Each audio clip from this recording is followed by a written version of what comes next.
the highway under my seat. Hey, sinner's burning, I can feel the heat. Yeah, my dash is warm, but my top is down. Got my pedal to the metal for higher ground. When I get to the crossroads, I won't act the father of lies, no.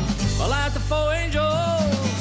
Step inside, take a ride to the other side. Yeah, I broke down in Tennessee. Get back to Georgia seemed the death of me. But I was found by Elijah's hand. No promise of fail will ruin his plan. There on that highway I was blinded by the light. Said the salvation was up ahead in sight. Knew it was right, shining through the night. I'm on the highway of redemption. There's no speed limit where I'm bound. I'm on a road that has no wind. Hey, good day. You on Bob's Blues and the news, coming to you directly from Atlanta, Georgia. Just off the cuff, giving you my 3 cents. It's a nice spring day. Today is May the 3rd, 2026. It's about 12:16, right after noon, and it's a lovely day here in Atlanta. About 78 degrees or so. It's perfect temperature, sunny. Enjoying. I should be outside enjoying the sun instead of in here doing my podcast, but I wanted to get this out. Well, I had a few minutes on Sunday, and what did I want to speak about today? I mean, usually I speak about what's going on, the current events, and I've mentioned this before, but I like to go over it again today. It's about Trump. Of course, Trump is always in the news wherever you are, because he's the most powerful person on the planet. Love him or hate him, he's the most powerful person on the planet right now. And as most of you guys know, I'm Jewish, so I do follow a lot of rabbis online or in the synagogue or whatever. I mean, I go for them for guidance because that's my religion. And so, you should go to your spiritual teachers, your wise men, whatever faith you're in. Hopefully you find the right faith.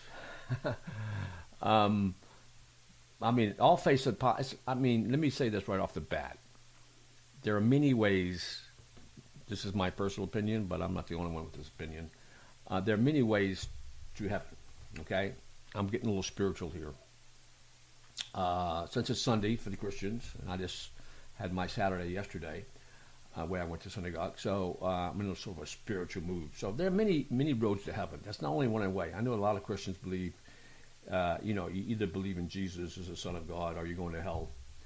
The Muslims believe either you convert to Islam and believe Muhammad was the prophet and the last covenant with God, or you go to hell.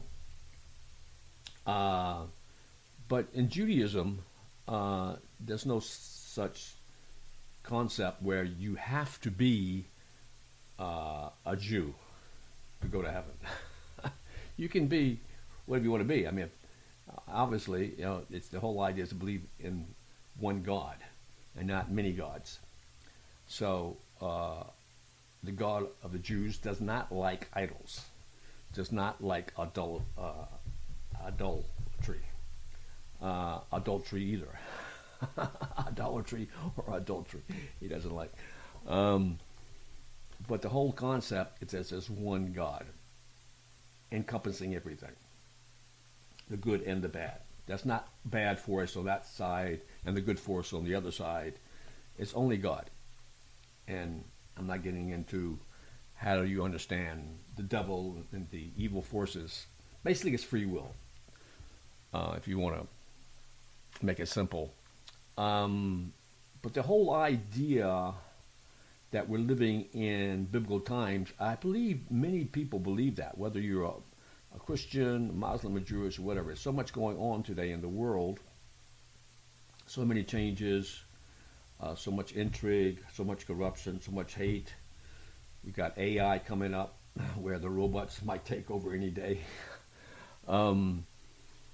And the signs are there. If you read the prophets, there seem to be indication that, yeah, we could be near the redemption. People call it the end of days. People call it whatever they want to call it, the rapture. I think a lot of Christians get into that whole notion. I'm not really sure what the rapture is. I guess all of a sudden you're lifted up to heaven. But I don't know. Personally, I have no clue if there is a Messiah coming tomorrow. But there is a divine agenda. And I'm really quoting here, paraphrasing, because I'm not saying it exactly the way he said it, but there's a Rabbi Mendel Kessin, that's Kessin.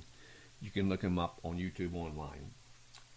And I've been following him for, 5 years or more. He's very politically, he's very knowledgeable in the Torah, in Kabbalah, in the sacred text, in the Jewish religion.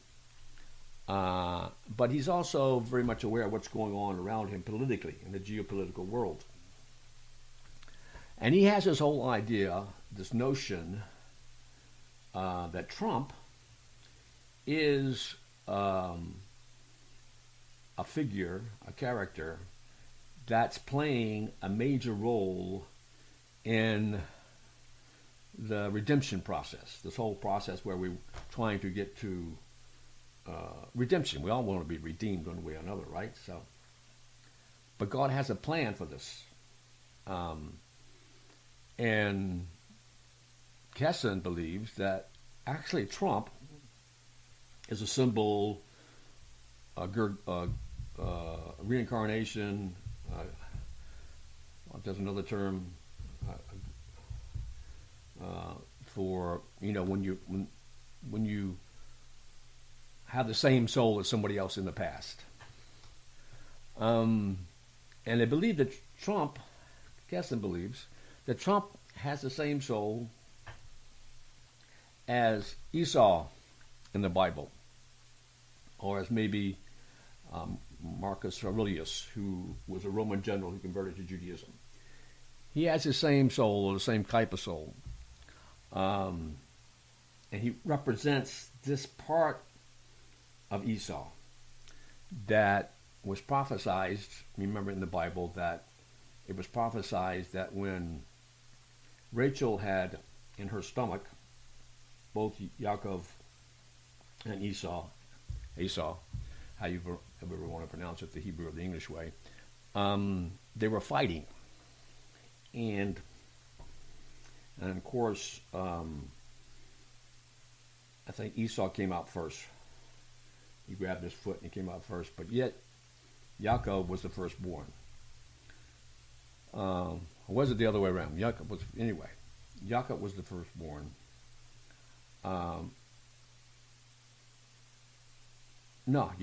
Esau was the firstborn because he was the older. And it was prophesied that the older would serve the younger. I think I got that straight, right?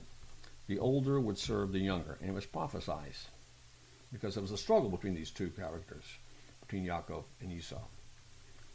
And so during the time we read about Yaakov and Esau in the Bible, Esau was not serving, Yaakov.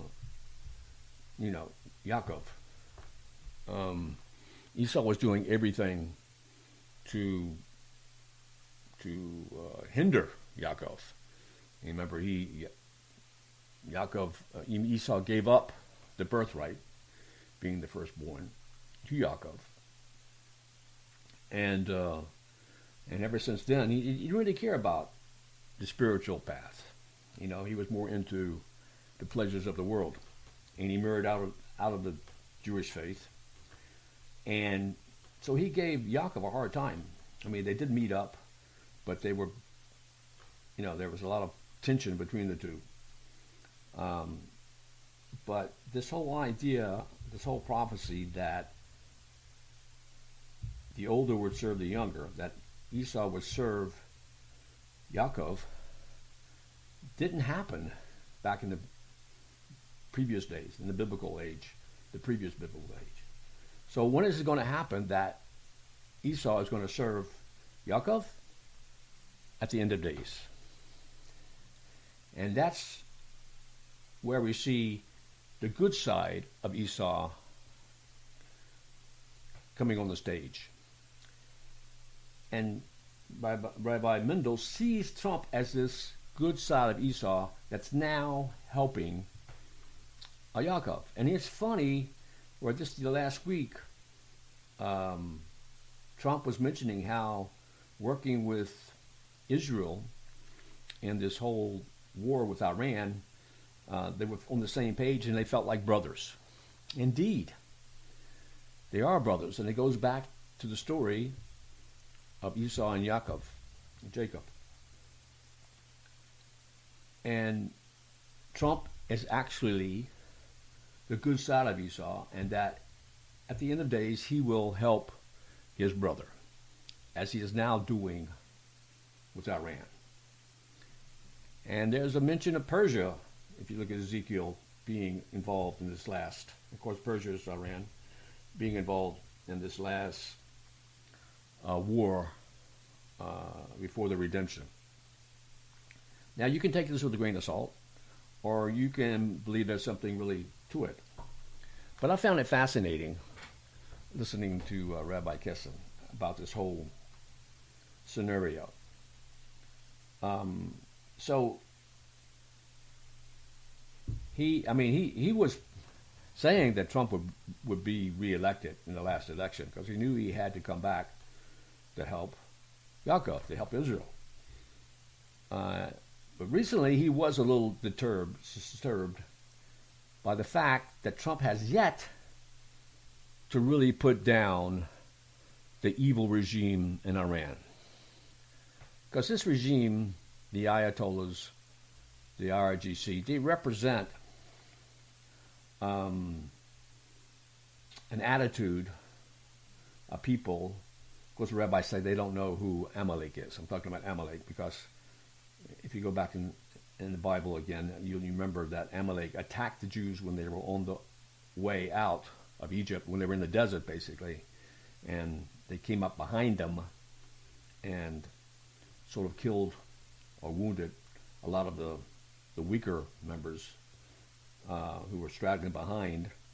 And they did it not because they wanted anything basically from the Jews, but they did it despite God himself. So these are people who hate God. Now you say, well, the Muslims, they pray down 5 times a day, they're on their knees worshiping God. But these jihadists, these terrorists, are they really worshiping the same God we worship? The God we believe in love? Of course, there is justice that needs to be served. But, in Christianity, in Judaism, we're often talking about the merciful side of God. We don't believe in killing, people just because they don't believe in us. The Jews don't force anyone to convert. In fact, they persuade a lot of times people not to convert because they realize the baggage one carries when one does convert.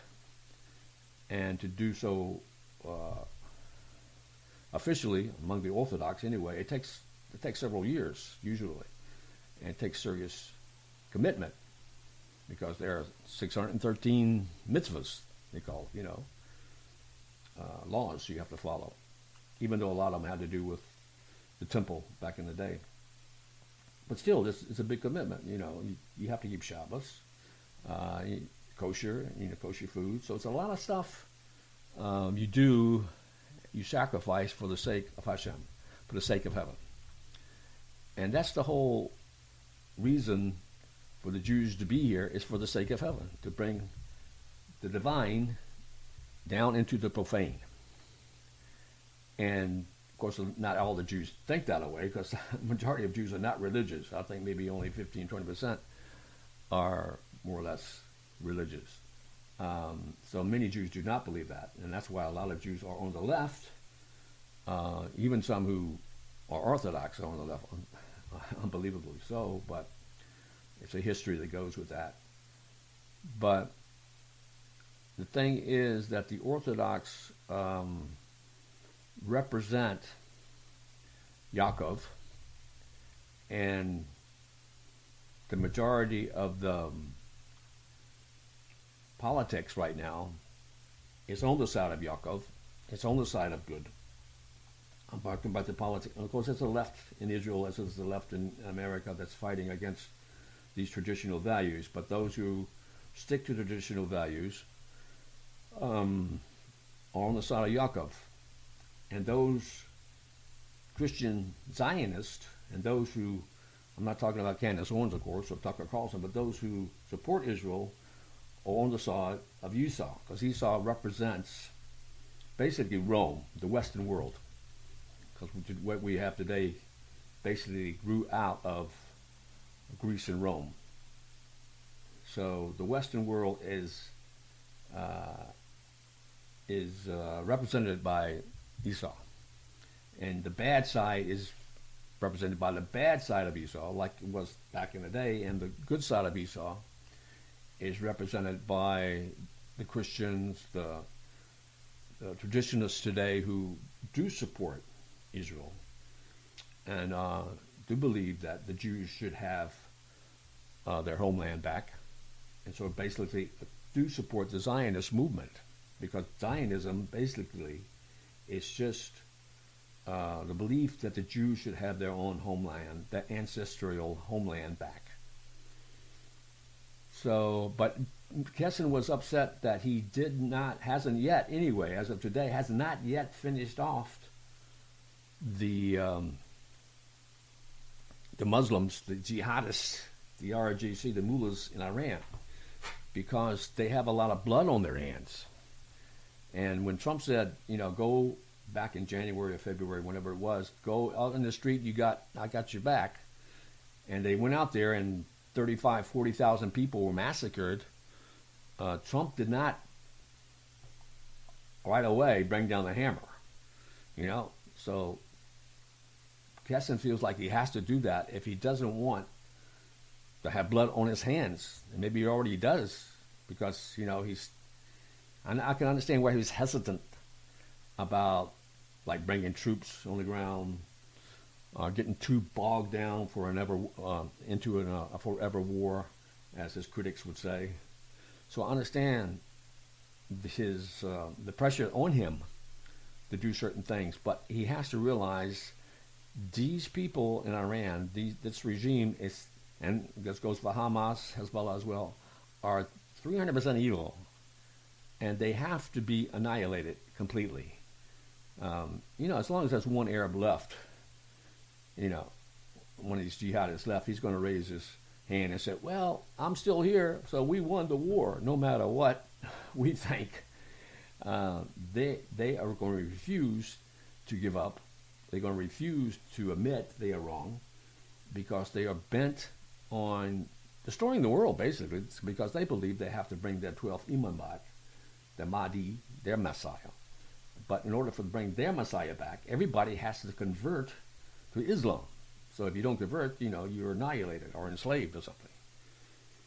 The Jews believe when their Messiah comes, it'll be automatically known that there's only one God, and everybody will recognize it automatically, and there won't be any war over that issue. Nobody will be forced. It'll be obvious. Everybody will be awake automatically, spiritually, to this truth, this absolute truth that there's only one God. So you see the difference. So there's no hate for the other in Judaism.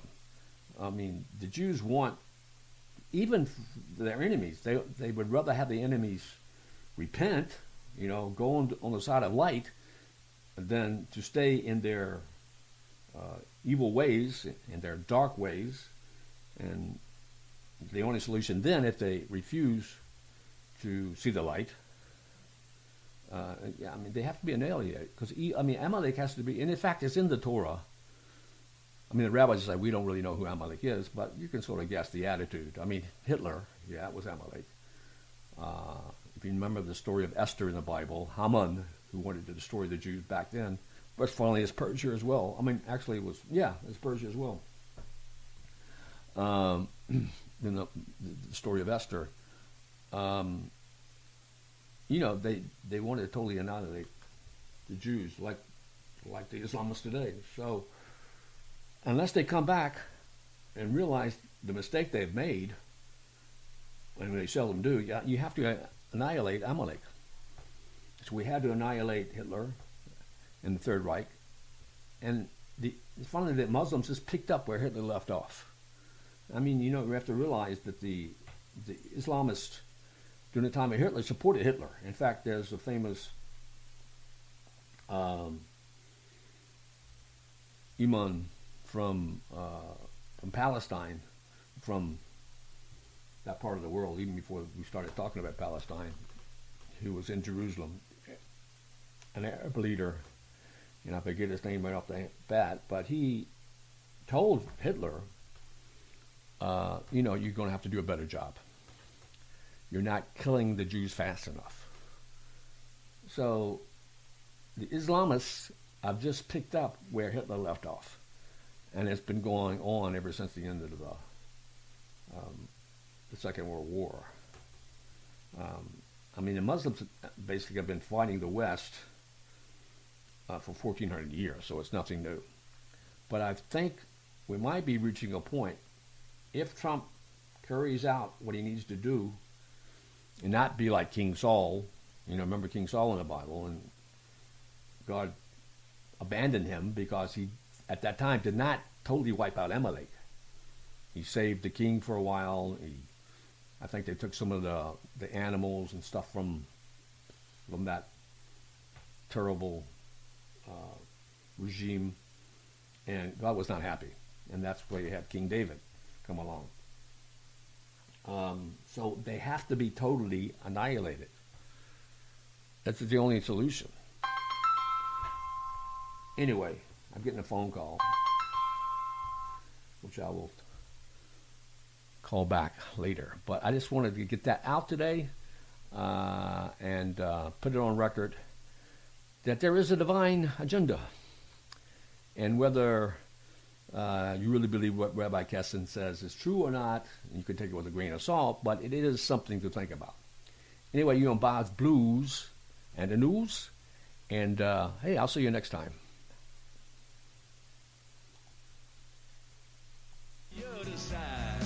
Let's fly.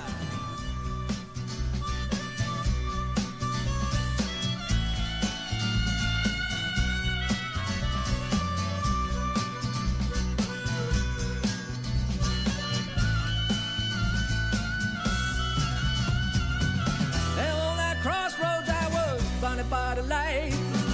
Said salvation was on the headed side. Knew it was right, shining through the night. I'm on the highway of redemption. There's no speed limit where I'm bound. I'm on a road that has no end. Before it's too late, you should get your soul in shape. Still got room inside my car if you want to fly to the other side. I'm on the highway of redemption.